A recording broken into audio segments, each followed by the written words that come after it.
नमस्कार दोस्तों। और चुनाव सीरीज में आपका फिर स्वागत है। और इन चुनावों में हम देखेंगे 18वां लोकसभा चुनाव है।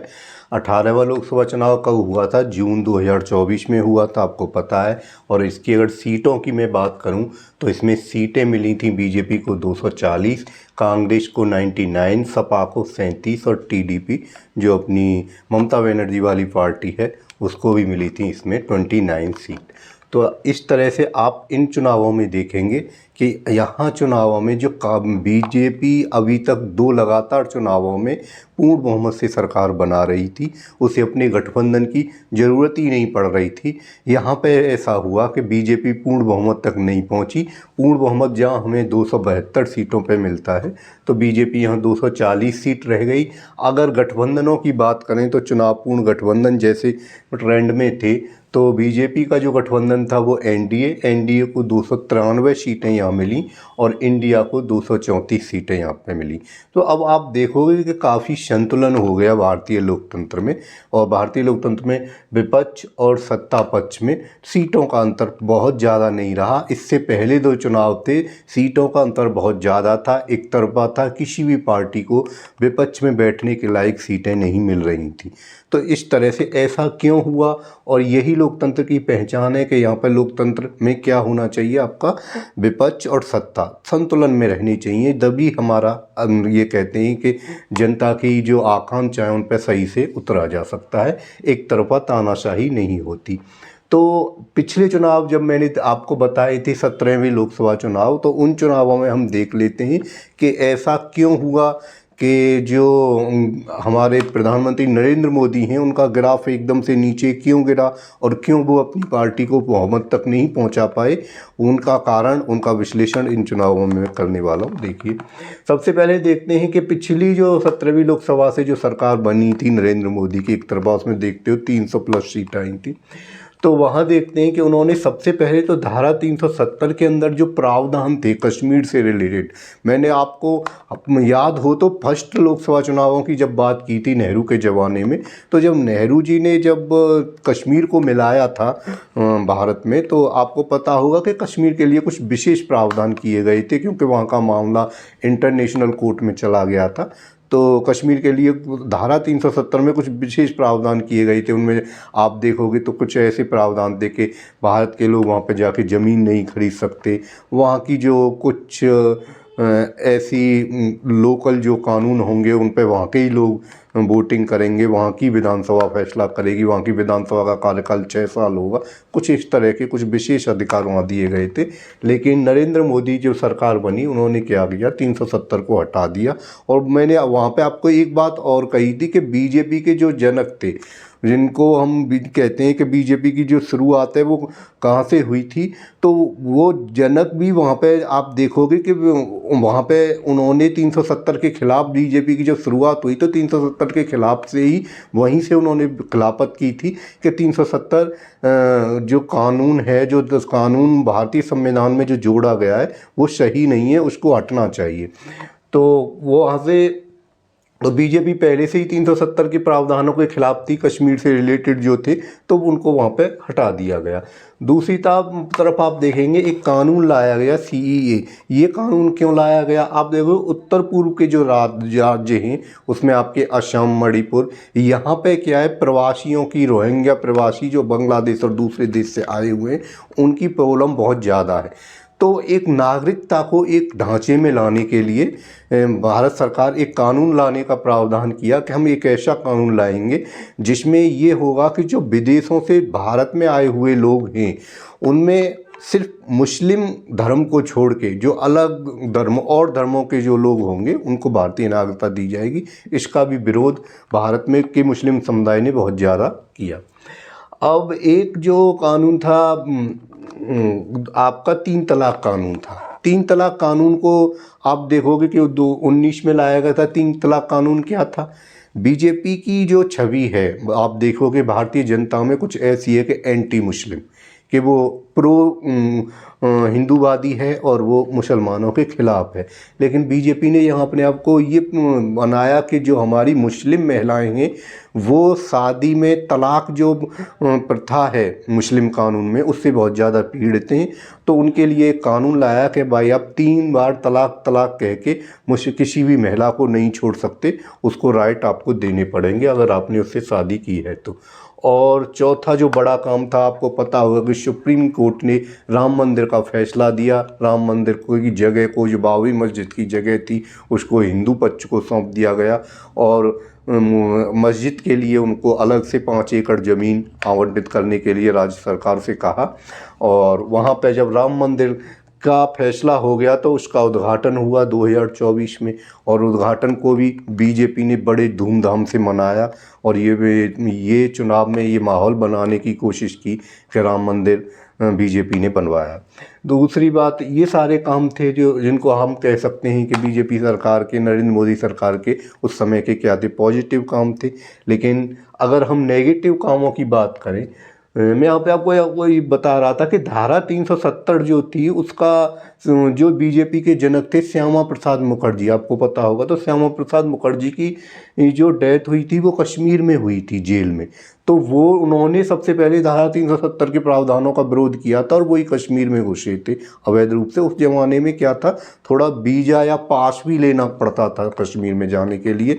बाद में फिर जब श्यामा प्रसाद मुखर्जी की मौत हुई तो नेहरू जी ने कुछ कानूनों में चेंज किया कि भाई ऐसा नहीं होगा कि वहाँ पे वीज़ा या पास लेने की ज़रूरत पड़े किसी भारतीय को। तो चेंज तो किया था नेहरू जी ने भी, लेकिन पूरी तरह से चेंज नहीं कर पाए। फिर भी बहुत से प्रावधान कश्मीर के पक्ष में थे, लेकिन बीजेपी ने क्या कर दिया था, पूरी तरह से वहाँ पे सेम बना दिया। जैसे अदर स्टेट के लिए भारतीय कानून होंगे वही कानून कश्मीर के लिए भी होंगे। तो ये मैंने धारा 370 की बात कर दी पूरी। अब आप बात कर लेते हैं कुछ जो मोदी सरकार का, जो दूसरी सरकार थी मोदी जी की, उसमें कुछ विरोध हुए, उन विरोधों की, उनकी गलतियां जिनको हम कहते हैं उनकी बात कर लेते हैं।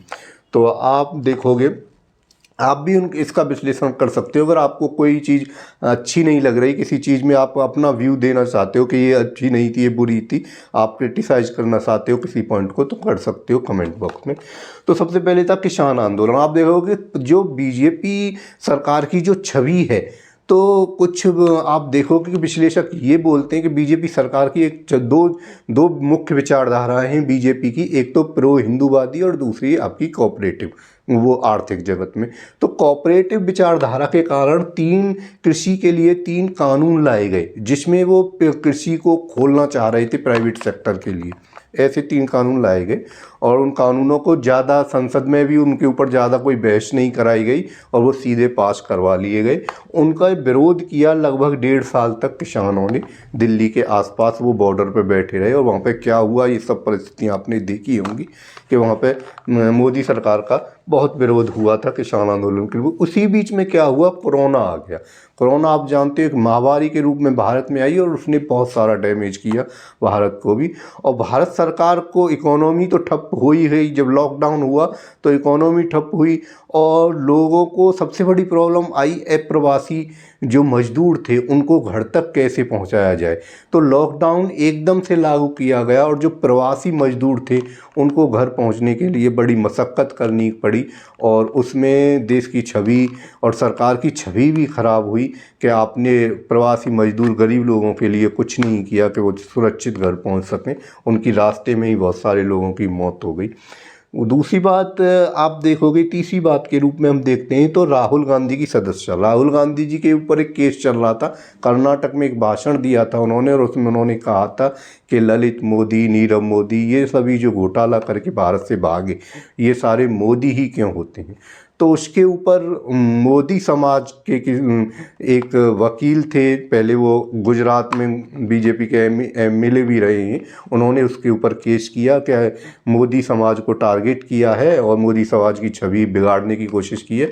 तो उसके लिए गुजरात में उनके ऊपर केस चल रहा था और उस केस में वहाँ के कोर्ट ने राहुल गांधी को मैक्सिमम सज़ा दी। मैक्सिमम सज़ा जो उस केस में जो मैक्सिमम सज़ा हो सकती थी वो 2 साल हो सकती थी, तो 2 साल की ही उस कोर्ट ने सज़ा दे दी।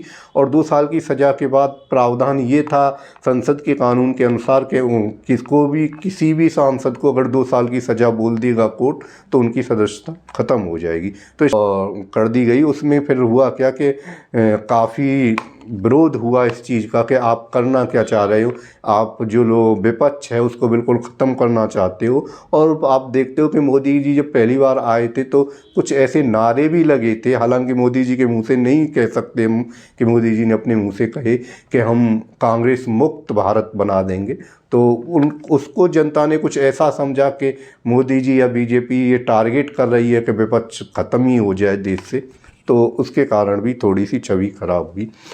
दूसरी बात मणिपुर हिंसा। मणिपुर में आप देखते हैं कि मणिपुर में आज भी हिंसा हो रही है, वहाँ पे आज भी माहौल शांत नहीं है, राष्ट्रपति शासन अभी लगाया गया है। वहाँ पे 2 समुदाय हैं, कुकी और मैतेई। तो कुकी और मैतेई समुदाय जो आपस में मणिपुर को बिल्कुल आपस में बांटते हैं, आधे क्षेत्र में कुकी रहते हैं और आधे क्षेत्र में मैतेई रहते हैं। तो जब कुकी समुदाय के लिए वहाँ के हाई कोर्ट ने आरक्षण की व्यवस्था की तो फिर कुछ ऐसा हुआ वहाँ पे कि दूसरे समुदाय ने उसका विरोध किया, और विरोध होने के बाद उनके बीच इतनी लड़ाई हुई जो आज तक वहाँ पे उसका कोई ठोस समाधान नहीं निकला। उसमें बहुत सारी हिंसा हो चुकी है अभी तक, और महिलाओं के साथ जो बर्बरता हुई है वो बहुत ही निंदनीय और भारत की छवि को ख़राब करने वाली है। उस पर भी मोदी सरकार कोई अच्छा स्टैंड नहीं ले पाई, विपक्ष ने उसको भी भुनाने की कोशिश की कि देखिए देश कैसे जल रहा है हमारा और महिलाओं के साथ वहाँ क्या क्या हो रहा है। इस तरह की बातें मणिपुर हिंसा को संभालने में कहीं ना कहीं भारतीय सरकार जो थी वो फैल रही अपने मुद्दे पर। और चौथी 5वीं बात कर लेते हैं हम, 400 पार सीट का नारा। अब यहाँ पे ये हुआ कि मोदी बीजेपी के कुछ कैंडिडेट थे, बीजेपी के कैंडिडेट ने देखा कि इस बार जो इन चुनावों में जो नारा दिया कि वो दिया 400 पार सीट दीजिए इस बार मोदी जी को। और 400 पार, चूँकि पिछली बार 300 प्लस सीट थी, तो इस बार 400 पार सीट देंगे तो हम कुछ बड़ा करने वाले हैं, देश में कुछ बड़े चेंजेस हो जाएंगे, मोदी जी के पास इतना बहुमत होगा कि वो कुछ भी करने के लिए पर्याप्त हो जाएंगे। और 400 पार सीटें आप देखते हो कि भारतीय लोकसभा में सिर्फ एक बार राजीव गांधी जी को मिली थी इंदिरा गांधी की मौत के बाद, और उसके बाद किसी को नहीं मिली।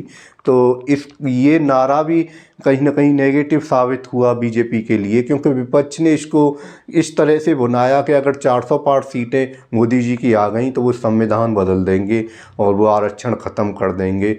तो जो भारत का जो ST SC समाज है वो इसके प्रति सचेत हुआ और उन्होंने इसको गलत तरीके से इंटरप्रेट किया। तो आप इस तरह से देखते हैं, मैंने दोनों तरह की बातें की कि क्या पॉजिटिव क्या नेगेटिव। तो इस तरह से जो सीटें थीं वो बीजेपी की काफ़ी कम हो गई। फिर भी लोगों ने, हम ये कहेंगे कि नरेंद्र मोदी के ऊपर विश्वास किया और नरेंद्र मोदी के ऊपर विश्वास के साथ नरेंद्र मोदी की जो छवि थी लोगों के बीच, लोगों के दिल में उनके लिए जो जगह थी वो अभी कहीं ना कहीं कायम है। वो उसके बाद भी लगातार जो राज्यों के चुनाव हैं नरेंद्र मोदी अपने चेहरे पे जीत रहे हैं। और नरेंद्र मोदी का राजनीतिक कैरेक्टर कैसा है उसको हम आगे के चुनावों में विश्लेषित करेंगे और किस तरह के वो नेता हैं। फिर हम बात